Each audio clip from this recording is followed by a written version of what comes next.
Hey everybody, how are you? Welcome to your August 2020 monthly forecast for all signs, actually.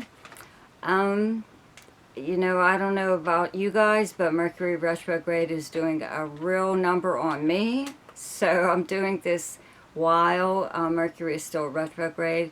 Ignore me if I repeat myself or something or other, okay? Just, I'll try to remember everything that I meant to say, okay? Anyway, and we had really like a 2 week stretch of 90-degree plus weather in my area, and it was really, really bad. Made me sick, like a bunch of other people, made me ill. So on top of that and other things mechanical happening, I'm only finally getting to you now. Sorry. But anyways, okay, so Mercury in Leo is still retrograde up until the 11th when it turns direct, but, you might have to give it a few days to kick in before you notice it. Some people, believe it or not, actually notice it right away, but it's usually because of something in their chart, their own personal chart that's affected by it, okay? So it turns direct on the 11th and is still in Leo till the end of the month. And Venus actually moves into Leo on the 25th, and the Sun is in Leo up until the 22nd, okay? And then Mars is still in Virgo up until the 6th, and then it moves into Libra for the rest of the month, okay? And the Sun moves into Virgo on the 23rd, and there is a new moon in Virgo. I'm sorry. The 22nd is when the Sun moves into Virgo, and the new moon is on the 23rd in Virgo. There's a full moon in Aquarius on the 9th, okay? And Uranus is in Gemini just temporarily, and Saturn and Neptune are retrograde and are in Aries temporarily, okay? These three planets will move into these signs next year. Okay, I believe the beginning of next year. So we're just getting a little bit of a preview right now. Okay, and Jupiter is in Cancer along with Venus. Venus is in Cancer up until the 25th. Okay, so you couldn't ask for like a better aspect to have Jupiter and Venus together, traveling together in one sign. Okay, very, very nice. And Pluto is in Aquarius, and it is also retrograde. So thank you very, very much to my subscribers for liking and commenting and sharing my videos and inquiring about me. I really, really appreciate everything that you guys do for me. Thank you very, very much. And if you're new to my channel and you like this video, don't forget to subscribe and click on the notification bell. You will be notified each time I upload something. And there's links below in the description box. There is one to my website, but if you would like to know more about whatever, if I do this or that, what kind of chart, or just ask me anything, it's just easier to email me at zaneszodiac@gmail.com, okay? And don't forget to check out my weekly shorts, which are like the daily aspects, okay? But remember, there aren't aspects between the planets every single day, okay? So, now for your forecast. Hi, Scorpio. Welcome to your August 2025 forecast. So, all the Leo planets are in your 10th house, okay? The Sun's in Leo. Mercury's still in Leo. It will turn direct on the 11th, okay? And it goes like for the rest of the month, it's still in Leo, okay? And then Venus will move here on the 25th. And if you've ever listened to any of my other videos, you'll know that I always tell people when Venus is in your own sign, your first house or your 10th house, to milk it for all you can, okay? Because people find you far more appealing at this time than at any other time. And it may help, like, smooth over anything that you might have said publicly, online, or actually verbally, with Mercury in your 10th house, okay? of your most public house. It is how you're known by reputation, professionally, and your public persona. It's how people speak and write about you, like on social media, unless you are a celebrity of some type. If you are, you would be getting an awful lot of attention right now. With Mercury retrograde here, though, you really have to be careful what you say, what you write even, but as long, just, you know, keep in mind that you're in the public eye right now. Okay, up until the 22nd, the sun is here, right? And Mercury, like I said, I do believe I mentioned it within like one of the daily aspects that you may be contacted by someone that you used to work with, work for, or a client that could be pretty prestigious that is going by your reputation alone, you know, wants you to do work for them, whatever it is that you do. Like even if you're retired, people may pull you out of retirement, okay? Just to do whatever. So just keep in mind, just again, watch what you say, especially publicly. With Mercury being retrograde, it will turn direct on the 11th, and you could start trying to clear up possibly anything that someone misunderstood about you, and especially if it was something nasty. When Venus moves into Leo on the 25th, it'll be in this 10th house, and you can smooth over anything. Okay, you could tell them that, you know, the same thing. It could be like something really even nastier than what you originally said, but because Venus is there, they'll probably like it. I don't know. People are weird, right? So anyways, yeah, again, you have all this attention on you right now. Well, there is a full moon in Aquarius on the 9th in your 4th house. That's where you have the sign of Aquarius, the 4th house being your private life. Okay, 10th house, your public life. 4th house is home and family. It's where you live, anyone you live with. It's the property surrounding where your home. It's your past, your childhood, and the foundation of how you were raised. So a full moon exists, okay, to bring a problem to the surface so it can be dealt with and done away with. So this could be one of those times where someone you live with, like a roommate or even family, you don't even have to live with this person. They could be like complaining that you're spending too much time at work or too much time in pursuit of a career or something or other, and you're not spending enough time on family or at home or something like that. But it's only like a day or two, you know, this full moon. That's all you know, whatever occurs around that time. It's just kind of fleeting. However, it is, you know, it's supposed to end a problem. Okay, you also have Pluto in Aquarius in your 4th house. It's retrograde right now, but it could be like a little bit of a power struggle here with even possibly someone in your neighborhood, but it could be with a family member or a roommate or even a child, you know, that just is like acting up or whatever.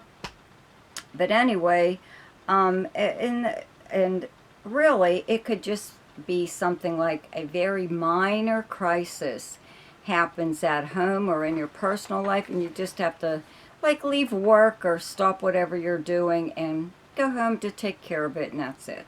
So a lot of times, I mean, people do that all the time, right? And your personal life or your family, I believe, is far more important anyway. So it's best to just really take care of it and don't blow anybody off, right? So then, okay, I do have to mention, okay, before Venus moves into Leo on the 25th, it's in Cancer at the beginning of the month.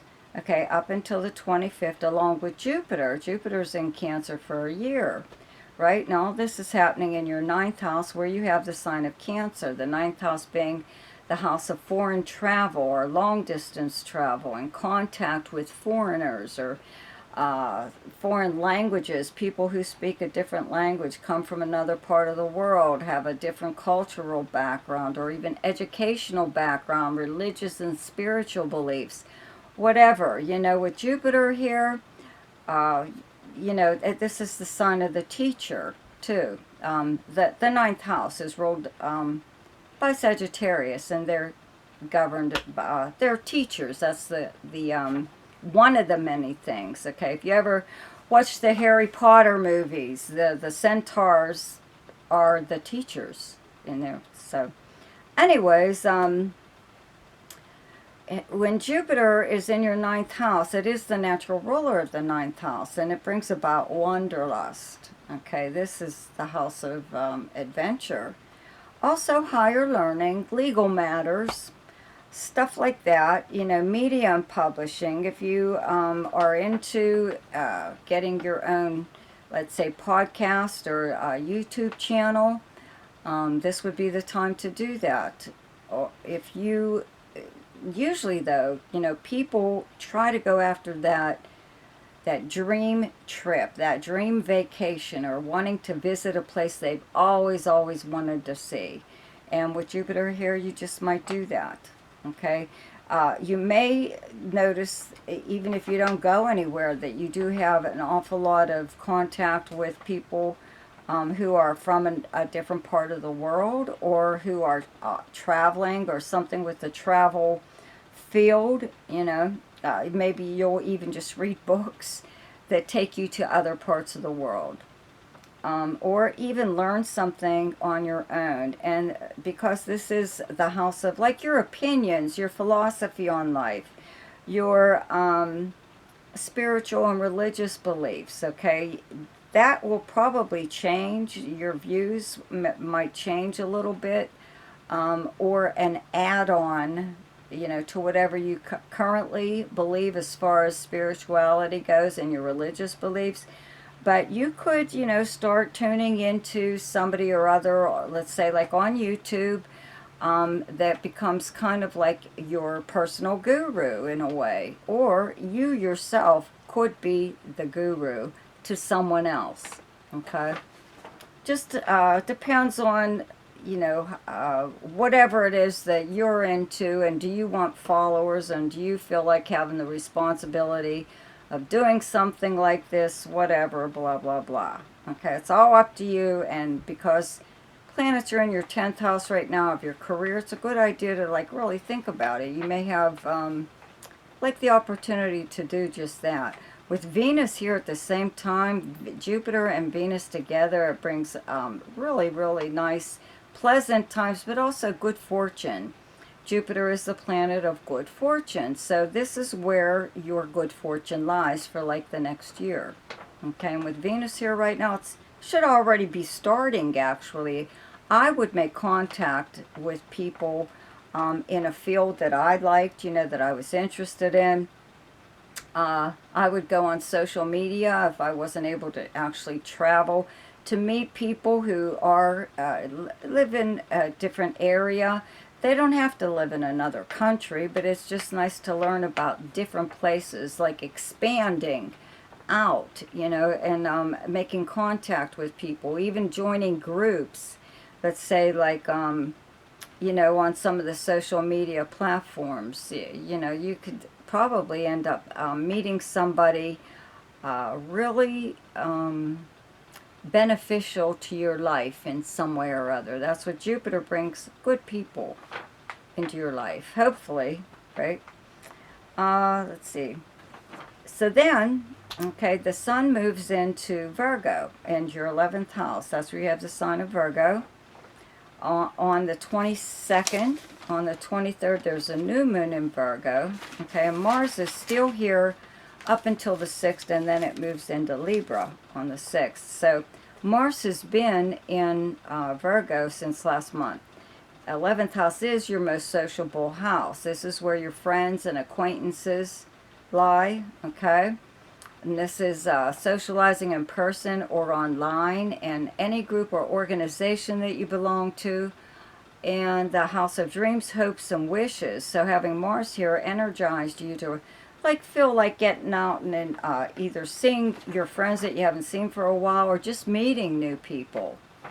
It helps, it could even help like with networking, to meet new people, could help you know, with your career, but it could be just for social reasons, you know. Around that 23rd, you could be possibly even going to like a special event, some kind of social event, even if it's like just to go see a live band, or meet up with a group of friends or something at a bar or a club, or do something, you know. But that's you know, with this new moon here, I would have to say that you may go to a new place, maybe just to check it out, you know, some new place that is open. Could be a restaurant, a club, a bar, anything, a gallery, art gallery, museum. And this could end up being like your place to go, you know, like you and your friends decide this is your new hangout or something or other. Or you could meet a new person, or from your friend group, somebody could be like re-entering the picture that you haven't, you know, a friend that you haven't seen for a while, and this is somebody that you like. You're glad to see them. Okay, so then Mars moves into Libra right on the 6th, and it'll be here like the rest of the month. And I do have to mention, I always say this about Mars in the 12th house. It gives you a little bit of a warning. When Mars is in the 12th house being activities by you or someone else behind the scenes. Okay, secrets and confidences. This is the house of self-undoing. That's what they call it, because it's a house of confinement. It's limiting yourself in your mind only. You can drive yourself crazy. That's what they mean by self-undoing. Talking yourself out of doing stuff. Fears coming up out of nowhere that you never had before. I mean, what the hell's that all about, right? So I do, though, this is what I usually tell everyone, because I find that it's actually true. And this is in your natal chart. Anyone that has Mars in the 12th house in their natal chart experiences this, just as when Mars is in your 12th house as a transit, like it is right now. Okay, Mars in Libra is in transit in your 12th house, and it brings about possibly someone else acting behind the scenes, behind your back, undermining you, okay, trying to undo whatever it is that you're trying to do, sabotaging you in some way or other. And usually this is a friend, okay? It's someone you know, right? Mars has just come from the 11th house of friends when it was in Virgo. So they may not have liked the progress that you've made, or they may not like that you're very popular right now. They could be jealous, and that's what it is. That usually is, this is someone that is secretly jealous or envious of you, but you know who they are. You know who they are. It's not like a big secret to you anyway. Okay, so just watch your back, that's all. Whatever it is, a lot of times too, Mars in the 12th house, you're working on something, okay? And when Mars moves into your first house, after Mars leaves Libra, it will go into Scorpio.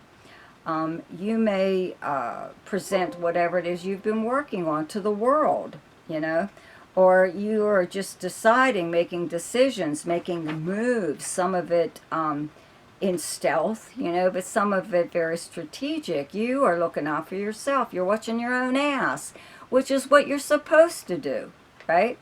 That's all you're doing.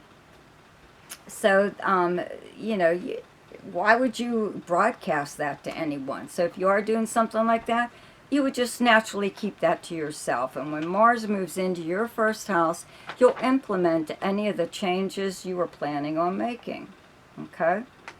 Let me see what else. I think that's it pretty much. Okay, so the best time to do something each month is when the moon is in your own sign, and the moon is in Scorpio on the 1st, 2nd, 28th, 29th, and 30th. The best time to lay low is when the moon is in your opposite sign, and your opposite sign is Taurus, and those dates are the 14th, 15th, and 16th. The best time for romance, recreation, creativity, fun, gambling and speculation, or anything to do with children is the 10th, 11th, 23rd, 24th, and 25th. The best time for money is the 3rd, 4th, 5th, 16th, 17th, 18th, 30th, and 31st. The best time for your career is the 20th, 21st, and 22nd. And the best time for communication and travel is the 5th, 6th, 7th, 18th, 19th, and 20th. So I hope you enjoyed your forecast for August. Be sure to check out my weekly forecast, and I'll see you later. Bye.